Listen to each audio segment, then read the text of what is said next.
Hello friends. आज जो परिचय सम्मेलन हुआ था हमारे समाज का द बुद्धिस्ट समिति विकास समिति की ओर से भोपाल में सेकंड स्टॉप में ये नर्मदा भवन में आयोजित किया गया था। और बुद्धिस्ट समिति विकास समिति ये ऑर्गेनाइज़र थे और ये कमेटी पूरी ऑर्गेनाइज़ किया था इस सम्मेलन को।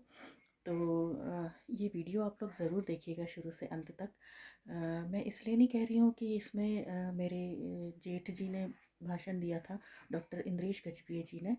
ये समाज के बहुत बड़े नेता हैं और मध्य प्रदेश राज्य वित्त एवं विकास निगम के 2 बार वो चेयरमैन रह चुके हैं और मध्य प्रदेश अल्पसंख्यक आयोग के वो सदस्य भी रह चुके हैं। तो शासन में उन्होंने इतने सालों तक के इस पद पर रहकर बहुत जन कल्याण के लिए और हमारे समाज के और अन्य समाज के लिए भी बहुत उत्कृष्ट कार्य किया है। तो इस वजह से मैं ये नहीं कह रही हूँ कि उनका भाषण है, उनका भाषण लंबा ज़रूर है, लेकिन आप लोग सुनिएगा ज़रूर उनको और ये वीडियो ज़रूर देखिएगा। तो ये मैं आप लोग को कहना चाह रही थी, तो इसलिए आप लोग ये वीडियो ज़रूर देखिएगा।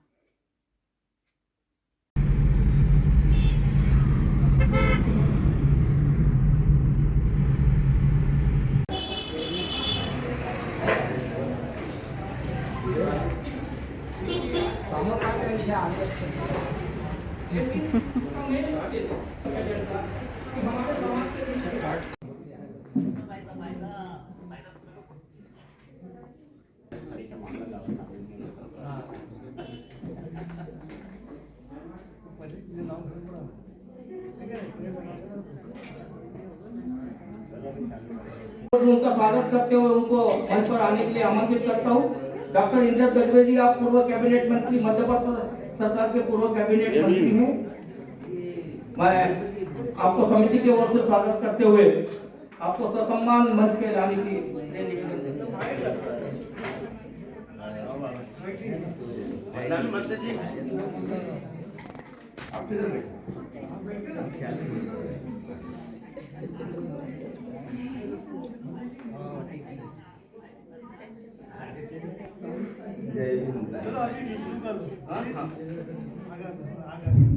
हमारे मुख्य अतिथि विशेष अतिथि यहाँ पहुंच चुके हैं और अभी कार्यक्रम के अध्यक्ष और समिति के अध्यक्ष दिलीप निकोसे साहब इनके अनुमति से कार्यक्रम की शुरुआत करने जा रहे हैं। और जैसा कि हम हमेशा कोई भी कार्यक्रम हमारे परम दैवत तथागत भगवान गौतम बुद्ध और डॉक्टर अम्बेडकर इनके प्रतिमा के समक्ष मोमबत्ती अगरबत्ती प्रज्वलित कर बुद्ध वंदना पर शुरुआत करते हैं। मैं मंच पर बैठे हुए सभी लोगों से निवेदन करते हूँ कि जहाँ प्रतिमा रखी गई है, मूर्तियाँ रखी गई है, वहाँ जाकर मोमबत्ती अगरबत्ती प्रज्वलित कर बुद्ध वंदना ग्रहण करेंगे, बुद्ध वंदना की शुरुआत करेंगे, ऐसा मन से निवेदन करते। बहुत दिन बाद मिले बनते जी। मैं तो आया था तो फोन तो किया था आपने नहीं मुझको।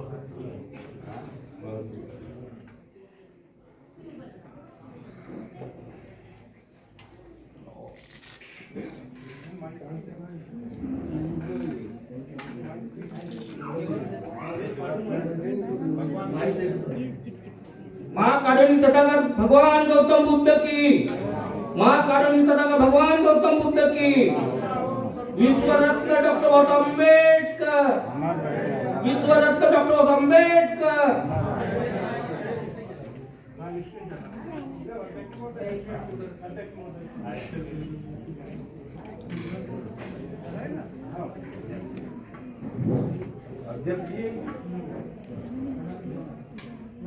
ये मैं पानी पादोपरि के चे पूज्यामि सम्मा संवर्धन भानं सस्यस्य द्वितीयां पे मैं पानी पादोपरि के चे पूज्यामि सम्मा संवर्धन भानं सस्यस्य तृतीयां पे मैं पानी पादोपरि के चे पूज्यामि सम्मा संवर्धन भानं सस्यस्य। ये राहुल भाई ये लाए नहीं भाई इसको अभी अपने दोनों बच्चियों के लिए ये अपने संत सभी लोग खड़े हो जाए।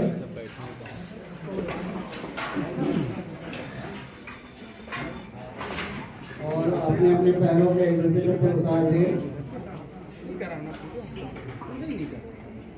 नमो तस्सा भगवतो अरहतो सम्मा संबुद्धस्स। बोलो। तस्य भगवतो अरहतो सम्मा सम्बुद्धस्य। नमो तस्सा भगवतो अरहतो सम्मा संबुद्धस्स।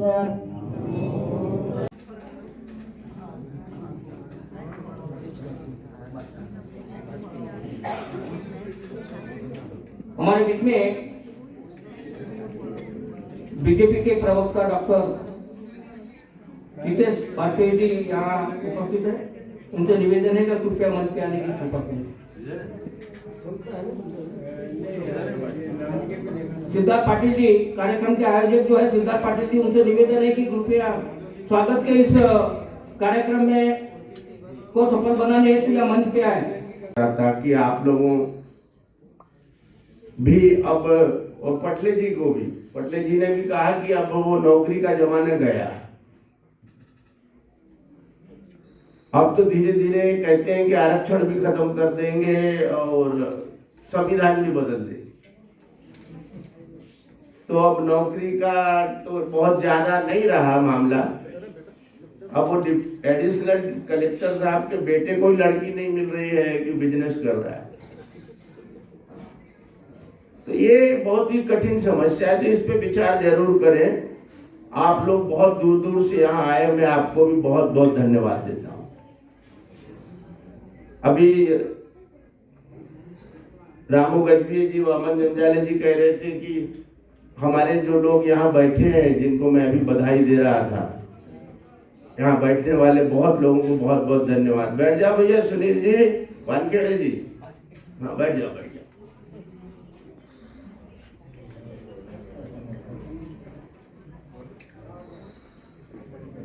कि जब ये परिचय सम्मेलन होता है तो बहुत काम का होता है, क्योंकि बेटी बेटे की शादी करना है, तो उनका परिचय सम्मेलन में उदय हो जाता है। बाकी सामाजिक आंदोलन, धरने, जुलूस, प्रदर्शन, आरक्षण बचाओ, संविधान बचाओ, बाबा साहब के धम्म को आगे बढ़ाओ, बाबा साहब के कारवां मिशन को आगे बढ़ाओ, उसमें कम रहता है।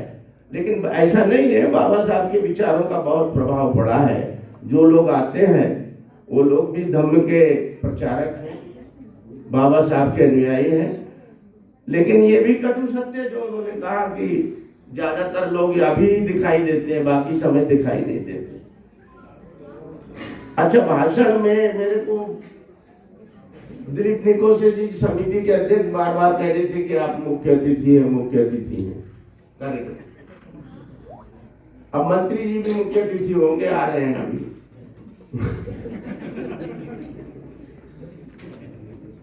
तो उन्होंने कहा नहीं, आप समाज में इतने 40-45 साल से काम कर रहे हैं, तो आप हमारे मुख्य अतिथि हैं। तो भाषण देने का उद्देश्य नहीं है हमारा, भाषण देना ही उद्देश्य नहीं है। उद्देश्य पूर्ण भाषण होना, समाज को संदेश जाए। एक लोग केवल भाषण के उद्देश्य से भाषण दे देते हैं। अभी आपने सुना वाजपेयी जी को,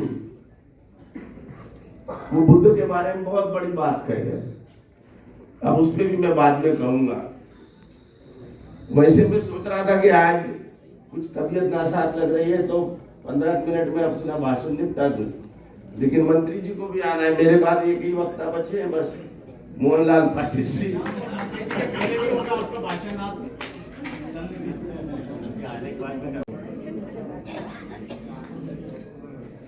तो लगभग ये कमेटी के दिलीप निकोसे से, सिद्धार्थ पाटिल जी, इन लोगों से 30 वर्षों का तो मेरा बहुत निकटतम संबंध है। बड़ा परिश्रम करते हैं इस आयोजन के लिए, ये आयोजन के लिए। भैया शांति बनाए रखें, बातचीत बिल्कुल बंद कर दें। मुख्य अतिथि बोल रहे हैं, अब मैं थोड़ा सा बाबा साहब पर बोल दूंगा, उसके बाद अपनी बात खत्म कर दूंगा। अभी मैं दिल्ली से आया, क्योंकि दिल्ली में बाबा साहब अम्बेडकर का महापरिनिर्वाण स्थल है, भूमि है। जहां बाबा साहब अम्बेडकर ने संविधान लिखा, जिस बंगले में दिल्ली में बुद्धा एंड धम्मा लिखा, उस बंगले को ढूंढ के हमने निकाला और 130 करोड़ का वहां स्मारक भी बना दिया। तो अब वो दिल्ली में हर साल 6 दिसंबर को मेला लगता है, तो उस मेले से आई सूर्यकांत हमारे भाजपा के पास सूर्यकांत जी गुप्ता है ना, तो वो भी आ गए हैं। तो मैं दिल्ली, आजकल भोपाल में कम रहना होता है, भ्रमण ज्यादा होता है। तो अब मैं अपनी बात शुरू करना चाहता हूं 4 लाइनों से। मैं हमेशा कहता हूं कि किसने हमारा समाज जो आज बाबा साहब नहीं होते तो यहां बैठने लायक होता क्या? नहीं होता। बाबा साहब हैं तो आजम साल से डकरते हैं। तो किसने सताया तुम्हें, किसने दबाया तुम्हें, किसने गिराया तुम्हें? अब 5000 साल से हम दबे कुचले हुए लोग थे, तो किसने गिराया तुम्हें, किसने दबाया तुम्हें, किसने सताया तुम्हें, और किसने जगाया तुम्हें, किसने उठाया तुम्हें, और किसने अपने गले से लगाया तुम्हें? करोड़ों डरे हुए लोगों के बीच में पैदा हुआ एक लीडर, वो है कि 33 करोड़ देवी देवता पर कोई नहीं था दलितों का रखवाला रहबर। 33 करोड़ देवी देवता भारत में, जनसंख्या भारत की 32 करोड़ आजादी के पहले, और हमारे यहाँ देवी देवताओं की जनसंख्या 33 करोड़, 1 करोड़ ज्यादा है। 32 करोड़ जनसंख्या आदमियों की, इंसानों की, और 33 करोड़ देवी देवताओं। तो 33 करोड़ देवी देवता, कोई नहीं था दलितों का रखवाला रहबर। करोड़ों दबे हुए डरे हुए लोगों के बीच में पैदा हुआ एक लीडर, और नाम है उस देवता का भीमराव अंबेडकर। वही हमारा देवता। हम जब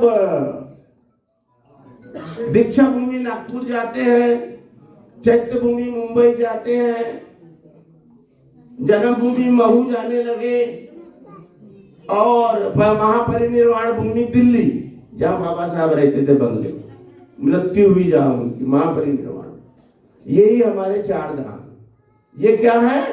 हमारे 4 धाम है जो हमारे लिए मक्का, मदीना, गिरजा, गुरुद्वारा, काशी, अयोध्या, ये सबसे हमारे बड़े धाम है। वो है दीक्षा भूमि, चैत्य भूमि, महापरिनिर्वाण भूमि और जन्म।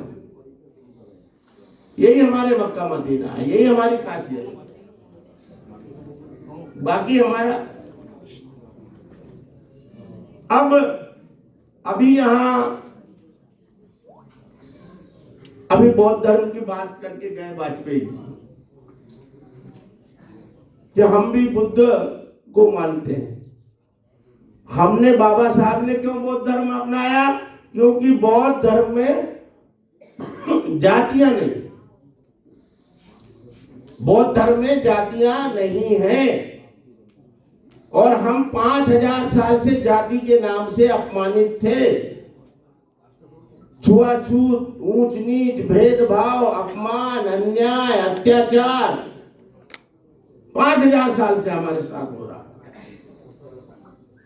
तो बाबा साहब ने बौद्ध धर्म अपनाया, और जाति नहीं थी उसमें, बौद्ध धर्म में जाति नहीं थी। बाबा साहब चाहते तो बहुत लोग आए थे, इस्लाम धर्म भी कबूल कर सकते थे। बहुत से मुल्ला मौलवी आए कि बाबा साहब आप हिंदू धर्म छोड़ रहे हैं, जाति पाति के कारण, ऊंच नीच भेदभाव के कारण 5000 साल से हो रहा है आपके साथ, तो आप इस्लाम धर्म कबूल कर ले। तो उन्होंने इस्लाम धर्म कबूल नहीं किया। फिर ईसाइयों के बहुत सारे आर्च बिशप फादर वो आए बाबा साहब के पास। वो बहुत अच्छी फिल्म बनाई है डॉक्टर बाबा साहब अम्बेडकर पे, क्या नाम, सुरेश यादव, जब्बार पटेल ने, बहुत अच्छी फिल्म। ममूटी उसमें बाबा साहब के रोल में है। बहुत, उस फिल्म को जरूर देखिए।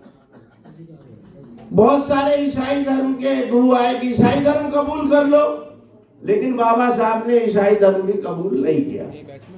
ये बाबा साहब ने बौद्ध धर्म कबूल करके हमको बौद्ध धर्म की दीक्षा देके हमारे देश पे और हिंदू धर्म पे बहुत बड़ा उपकार किया। अगर ईसाई और मुसलमान हो जाते तो आज हमारा टकराव भारत में बहुत बड़ा बढ़ जाता। लेकिन वही बाबा साहब 26 डिग्रियां बाबा साहब और 9 भाषाओं का ज्ञान, 26 डिग्रियां और 9 भाषाओं का ज्ञान अध्ययन करके जब वो भारत आए और भारत में नौकरी करने के लिए जब वो बड़ौदा गए गुजरात, तो वहां उनको रहने के लिए होटल नहीं दी गई, लॉज नहीं दी गई। ये कहा गया कि तुम जाति से नीच हो, छोटी जाति के हो, लॉज में तुमको जगह नहीं मिलेगी। फिर बाबा साहब अपनी जात बदल के एक होटल में रुके और रात को पता चला तो ये रात को, आधी रात को उनका सामान फेंक दिया गया होटल। बाबा साहब आधी रात से सुबह तक रोते रहे कि ये कैसा धर्म है, मेरे पास 26 डिग्रियां है, मेरे बराबर भारत में न नेहरू पढ़ा, न गांधी पढ़ा, न सरदार पटेल पढ़ा, कोई नहीं पढ़े, उनके बराबर डिग्रियां नहीं थी। लेकिन उनका सामान जाति के विद्वता के कारण से नहीं, जाति के कारण उनका सामान फेंक दिया गया। वो पेड़ को भी संकल्प, जिस पेड़ के नीचे 2 बजे रात से सुबह तक वो रोए और सुबह बड़ौदा नरेश से मिले कि मैं यहाँ नौकरी नहीं कर सकता, मेरे साथ इतना जात पात होता है, तो वो सुबह तक वहां रोए थे। उस पेड़ को अभी संकल्प भूमि के नाम से अभी रखा गया है। जब आप कभी गुजरात बड़ौदा जाए तो उस संकल्प भूमि पे जरूर जाए। महाड़ तालाब गए बाबा साहब कि यहां से हम लोग पानी पिएंगे,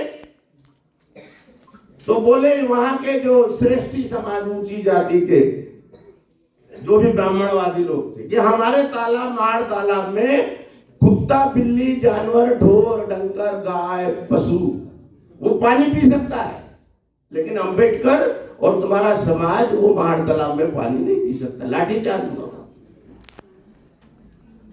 ये 26 डिग्रियां 9 भाषा के ज्ञाता के साथ ये।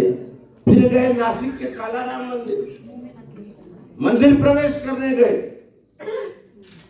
तो मंदिर में उनको अंदर जाने नहीं दिया कि हमारे मंदिर में कुत्ता, बिल्ली, गाय, बैल आ सकते हैं, लेकिन अंबेडकर तुम नहीं आ सकते हमारे नासिक के कालाराम मंदिर। कितना दुख, कितना अपमान बाबा साहब का किया। फिर भी बाबा साहब ने इस्लाम धर्म और ईसाई धर्म नहीं अपनाया और भारत में ही जन्मे बौद्ध धर्म को।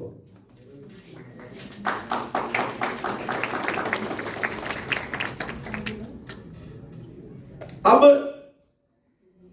5000 साल की गुलामी को बाबा साहब ने तोड़ा। अब कभी लोग कहते हैं मंत्री के ऐसे भक्त हो जाते हैं, मैं यहां किसी को नहीं कहना चाहता। बाबा साहब कितने दिन मंत्री रहे? महिलाओं को, नारी को आरक्षण नहीं मिला, हिंदू कोड बिल पेश किया, नेहरू ने गद्दारी कर दी बाबा साहब के साथ, तो बाबा साहब ने राजीनामा, इस्तीफा दे दिया, रेजिग्नेशन, कि महिलाओं को आप अधिकार नहीं दे रहे हो। ढोल गंवार शूद्र पशु नारी ये सब ताड़न के अधिकारी। तो शूद्रों से ज्यादा बदतर नारियों की थी, स्त्री को चूल्हा चौके से बाहर नहीं निकलने देते थे, ऐसी व्यवस्था थी। लेकिन बाबा साहब ने उनको अधिकार दिया तो उन्होंने कानून मंत्री पद से इस्तीफा दिया। 6 महीने भी कानून मंत्री पद पर नहीं रहे, लेकिन आज घर घर बाबा साहब की पूजा होती है। कोई भी कार्यक्रम ऐसा नहीं है जिसमें बगैर बाबा साहब के फोटो के होता हो।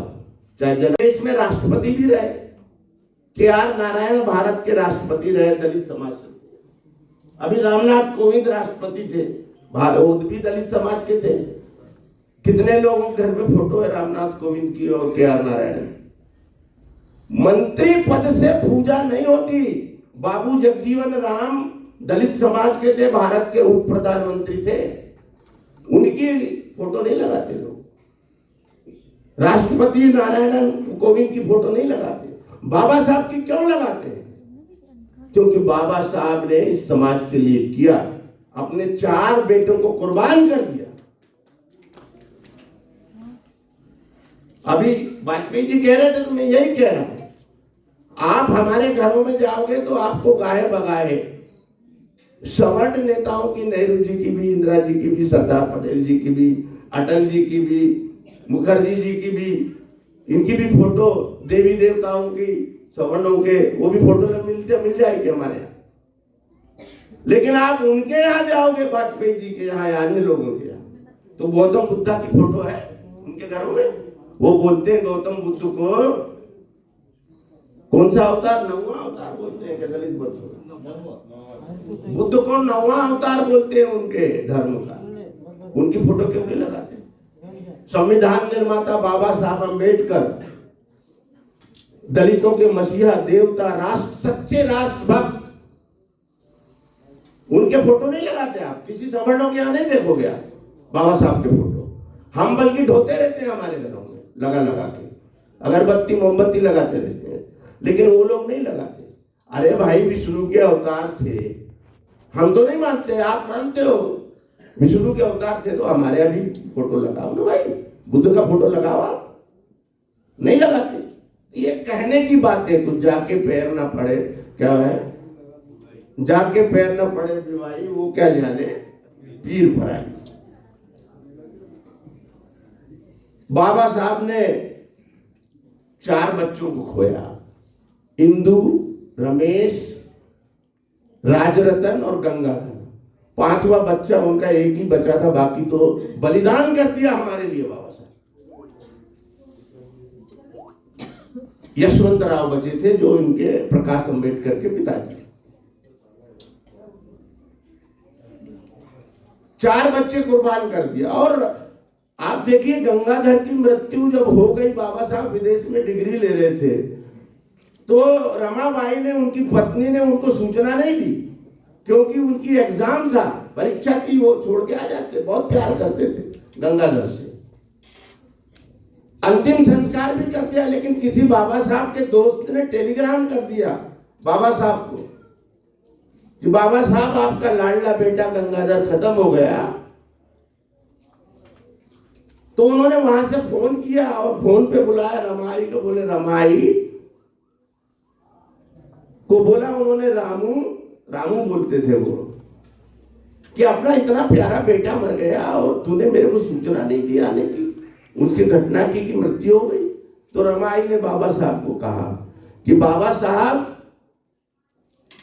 आप बहुत बड़ी डिग्री लेने गए थे पढ़ने के लिए, मैं आपको सूचना देती, आपका प्यारा बेटा था तो आप पढ़ाई छोड़ के आ जाते, लेकिन मेरे को एक बेटे की चिंता नहीं थी।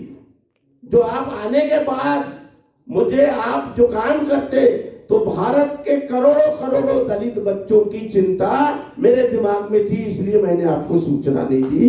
करोड़ों बच्चे की चिंता, एक बच्चे को मैंने पूछा। ये रमाई।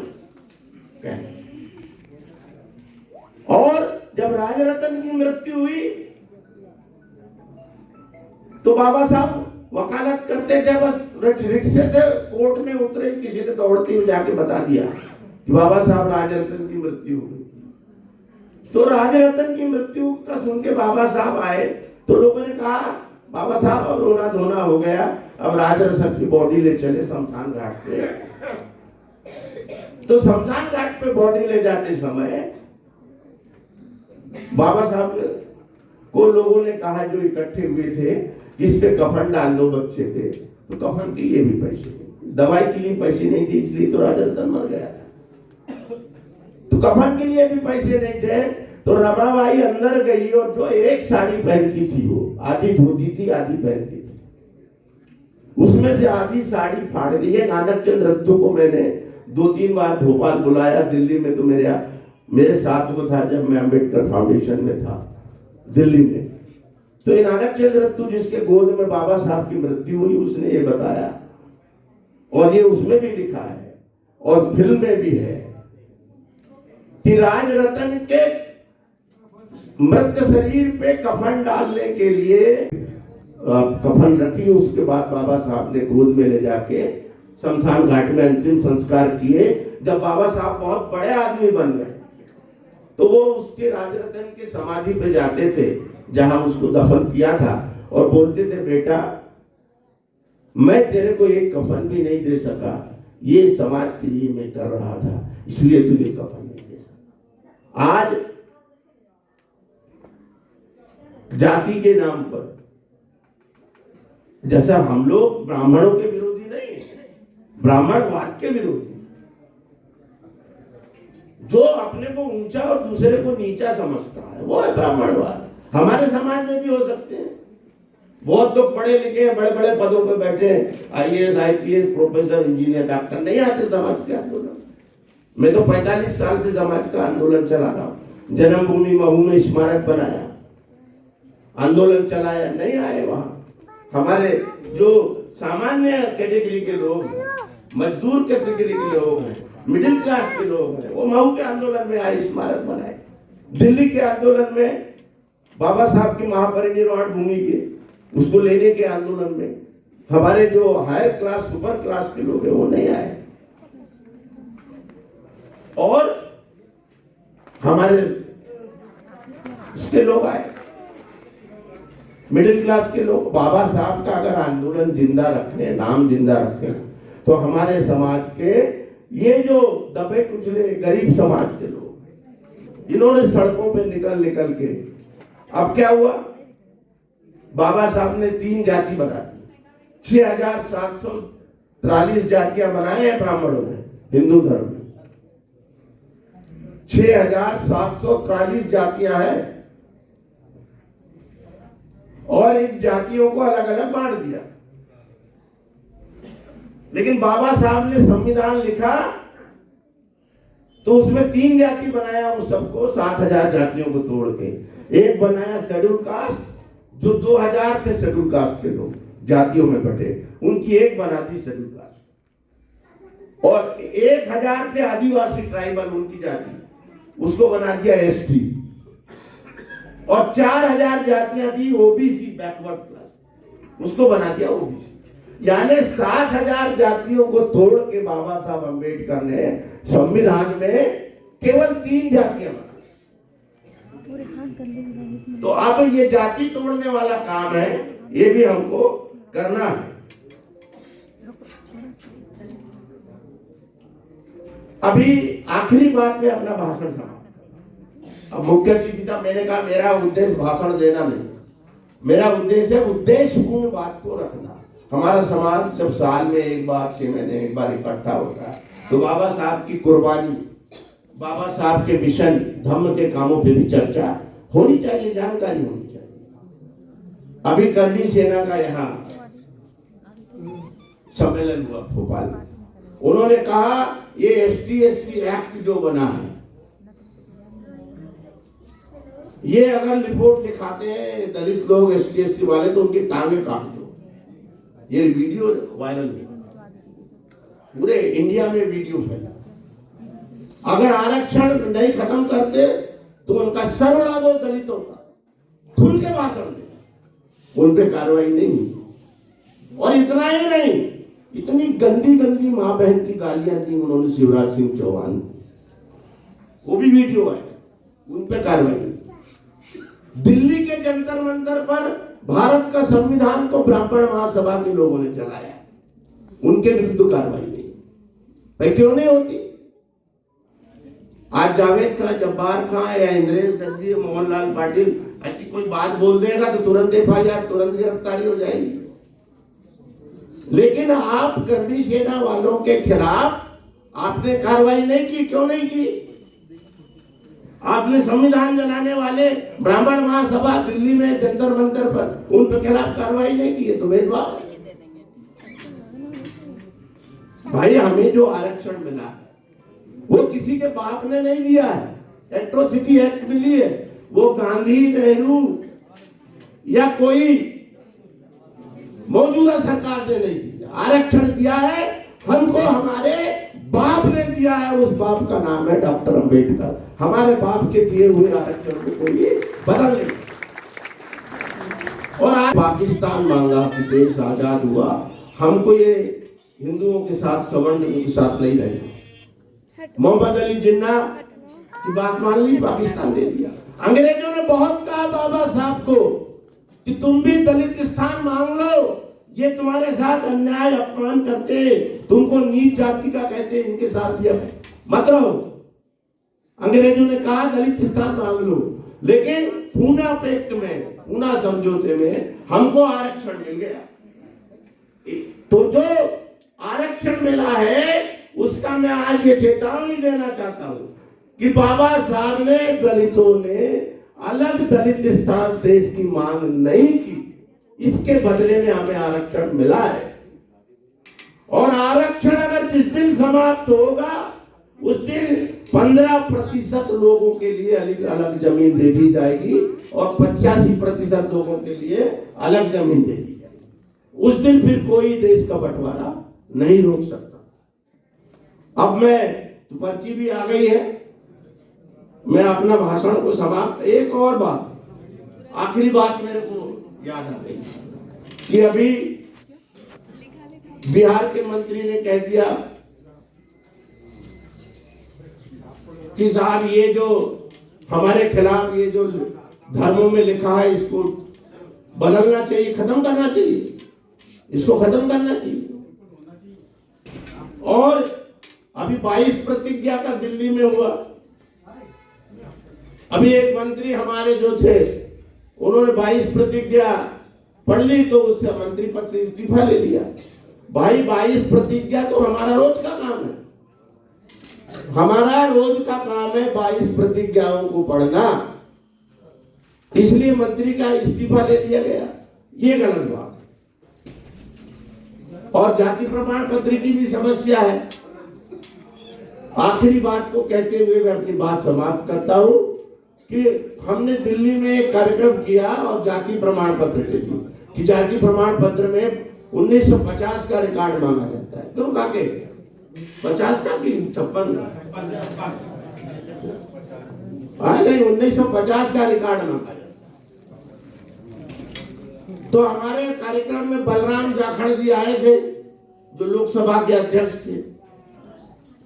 उन्होंने कहा गजभिये साहब 70 साल से आपकी ये जाति प्रमाण पत्र की समस्या है,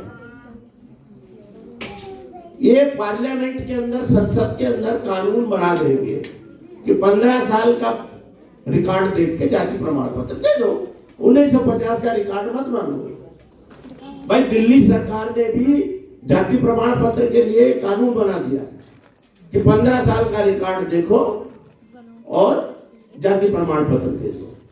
तो मध्य प्रदेश में भी और दूसरे प्रदेश में भी 1950 का रिकॉर्ड मांग रहे हैं। तो बलराम जाखड़ ने कहा, इंद्रेश गजभी साहब आपके 150 से ज्यादा दलित वर्ग के सांसद हैं ST/SC के पार्लियामेंट में,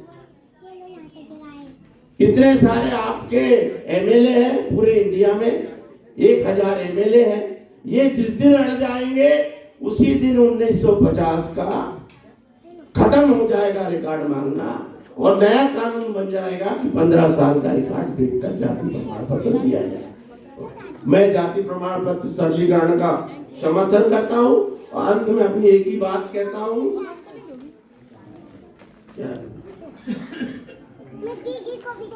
अब ये तो बहुत सारी बातें हैं, लेकिन भीमा कोरेगांव के हम एक पर्ची आई है कि भीमा कोरेगांव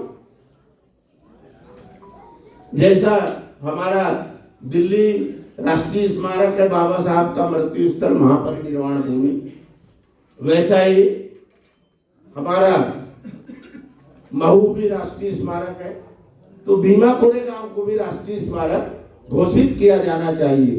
जानते हो ना भीमा कोरेगांव, आप लोग सब जानते हो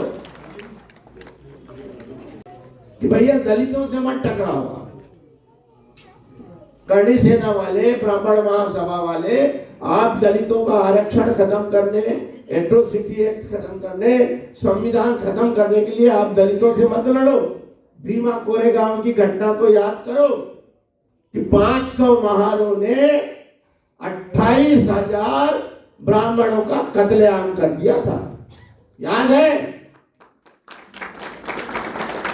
हमारी ताकत को मत छेड़ो, आप तो सोए हुए नाग हैं, सोया हुआ शेर है महासमाज, दलित समाज। मैं आखिरी बात कहता हूं कि हिंदू रामायण गीता पुराण से चलता है, हिंदू रामायण गीता पुराण से चलता है, सिख गुरु ग्रंथ, ईसाई बाइबल और मुस्लिम कुरान से चलता है, मगर ये पूरा का पूरा भारत देश डॉक्टर अंबेडकर के संविधान से चलता है।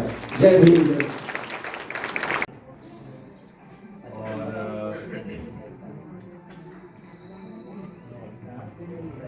हमारे मंच पर विराजमान श्रद्धेय मंत्री जी, आरबीआई के राष्ट्रीय महासचिव पाटिल साहब, इंद्रेश जी, पटले जी एडिशनल कलेक्टर रहे हैं, दिलीप पिकोसे जी, और हमारे स्थानीय समाजाध्यक्ष व्यवस्था में लगे होंगे पाटिल साहब, और श्रद्धेय मंच और सभी यहाँ पर समाज से एकत्रित हुए, एक अच्छे कार्य के लिए एकत्रित हुए समाज के बंधुओं, बहनों, माताओं।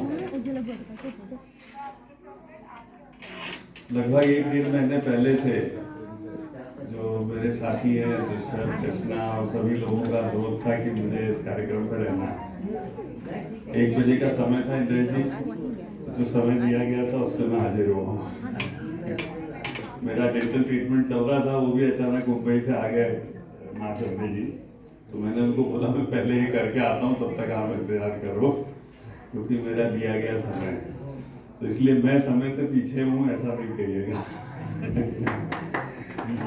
क्योंकि वाकई में आप लोगों का, दिलीप पिकोसे जी बहुत सही बात कह रहे थे कि आपका समय, आपका यहाँ होने का उद्देश्य बहुत पवित्र है, और यदि हम लोग उसी की कीमत नहीं करेंगे तो फिर क्या मतलब है, बताइए।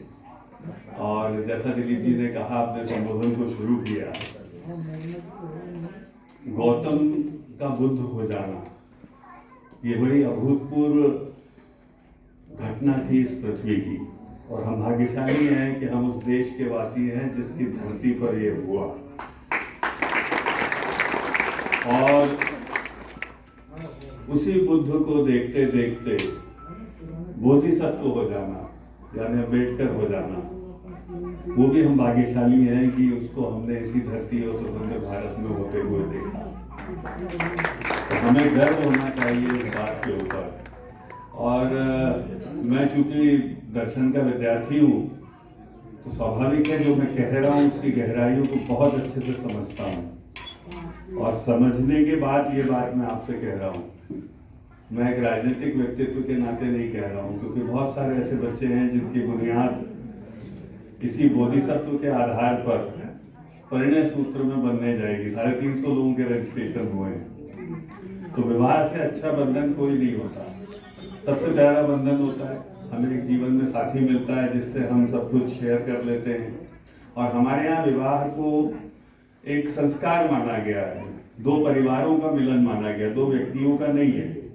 और उसमें यदि समाज आगे आता है तो ये बहुत ही अभूतपूर्व मैं समझता हूँ कि रचना है।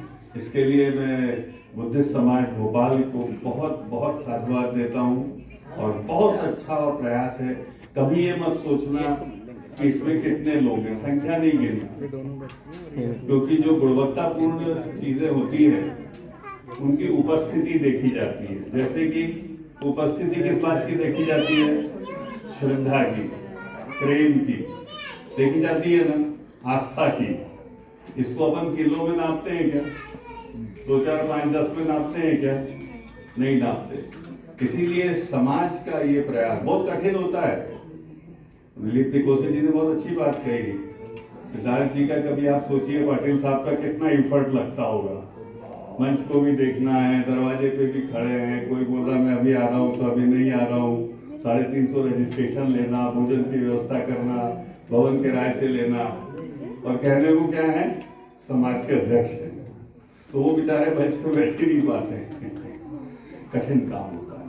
तो मुझे लगता है इसको संख्या की दृष्टि से नहीं देखा जाना चाहिए, इसको गुणों के आधार पर देखा जाना चाहिए। इसीलिए हम जितने भी लोग इस छत के नीचे हैं, मेरी बात का अंग्रेजी में अनुमोदन करेंगे। ये संख्या महत्वपूर्ण नहीं है। कभी कभी हमको लगता है कि संख्यात्मक रूप से हो सकता है हम कम हो, रजिस्ट्रेशन कम हो, लेकिन मेरा मानना है कि गुणात्मक रूप से हम देखें तो एक बहुत अच्छे और पुनीत काम के लिए हम लोग सब इकट्ठे हुए हैं। तो पूरा दिन एंजॉय कीजिए, मुस्कुराइए, एक दूसरे से प्यार करिए, जिस काम के लिए हम आए हैं उसको करने का प्रयास करिए, और एक दूसरे का हाथ बांध कर चलिए, मान के चलिए जीवन यात्रा बहुत सफल। और मैं सिद्ध होगी ये नहीं कहूँगा, क्योंकि सिद्धता मतलब क्या है, जैसे मैं ड्राइवर हूँ तो ड्राइवरी में सिद्ध हूँ, मैं बाबू हूँ तो अच्छे राइटिंग वर्क में सिद्ध हूँ, मैं डॉक्टर हूँ तो मैं डॉक्टरी में सिद्ध हूँ। उससे ऊपर है, सिद्ध से ऊपर बुद्ध हो जाना, मुस्कुरा देना। हाय फ्रेंड्स, गुड आफ्टरनून, नमस्कार, सत श्री अकाल, आदाब। Welcome back to the channel. दोस्तों, आप लोग कैसे हैं? आशा करती हूँ कि आप लोग सब बहुत मज़े में होंगे।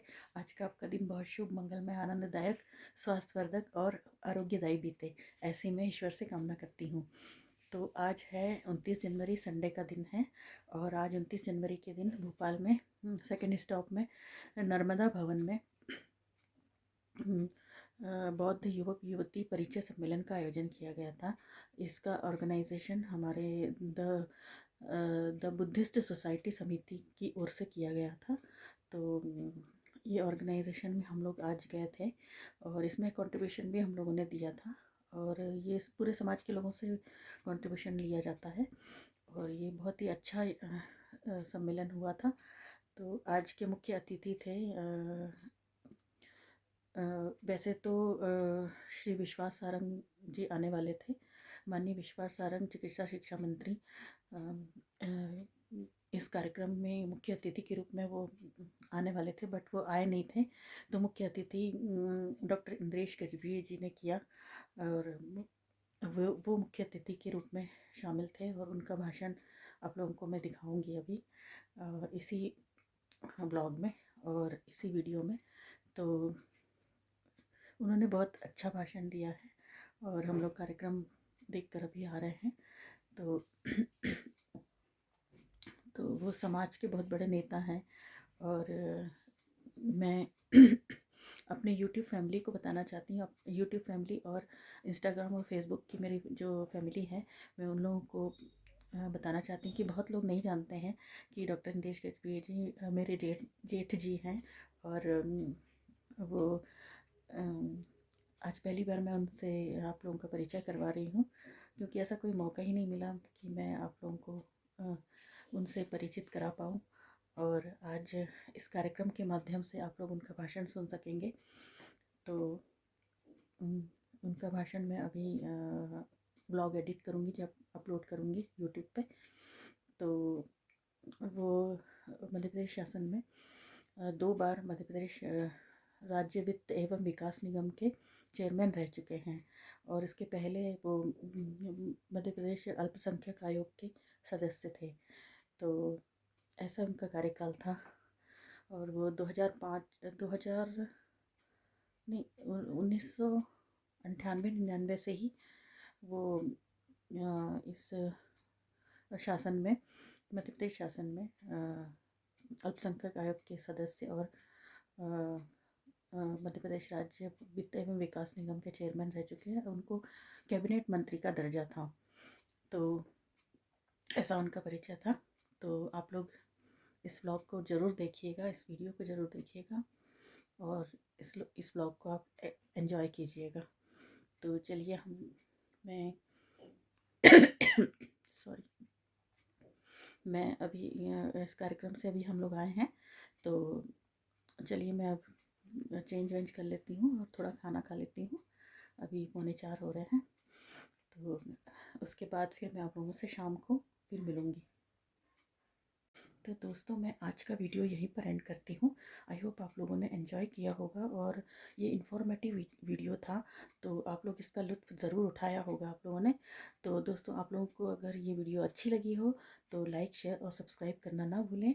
और फिर मिलती हूँ मैं अपने अगले वीडियो में, और तब तक के लिए आप लोगों को गुड नाइट और गुड बाय।